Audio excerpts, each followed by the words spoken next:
and thank you for making sure that I got back home safe.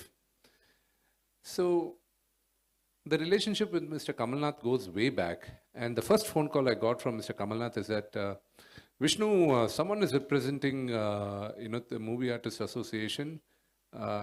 Is it genuine? Is it correct? I said, yes, sir, I'm the president.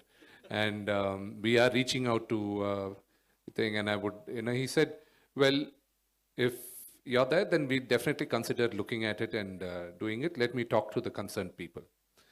There were a few dates which we had envisioned, but, thanks to him, and also, I have to apologize because the dates of putting the event has pushed on.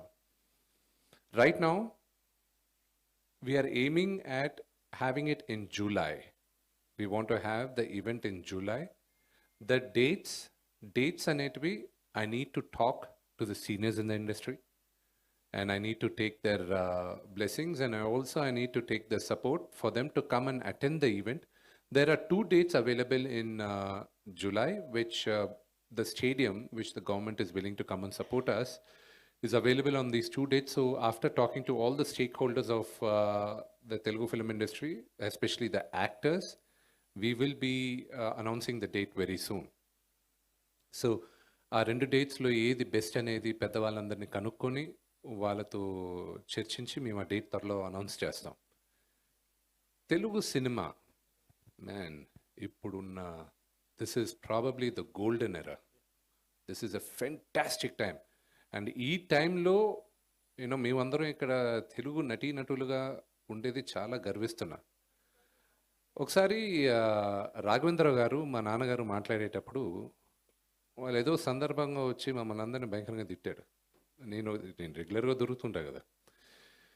Raghavendra Rao మీదంతా ఒక generation రా, మీది అసలు మాది golden era. అసలు రామారావు గారు, నాగేశ్వరరావు గారు, కృష్ణ గారు, అందరూ అసలు ఏమి చిరంజీవి గారు, బాలకృష్ణ గారు, నాన్నగారు, మీ అందరం ఉండేటప్పుడు సినిమాలు ఎంత ఫాస్ట్గా తీసేవాళ్ళం, ఎంత ఫ్యామిలీగా ఉండేవాళ్ళం. మేమందరం మీదంతా అసలు మీ జనరేషన్ ఎవరు కలిసి ఉండరు, అసలు ఏంటి మీరు డామ్ డూమ్ అని క్లాస్ స్పీకర్.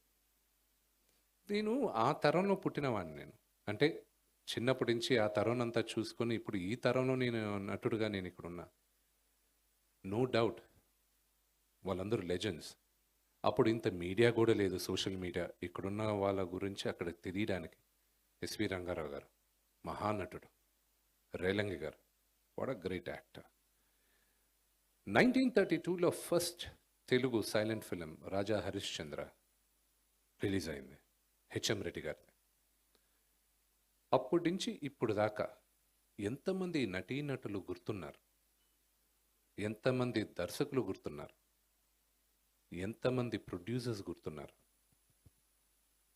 తెలుగు సినిమా ఘనకీర్తి ఏంటో తొడగొట్టి చెప్పాలన్న ఉద్దేశంతోనే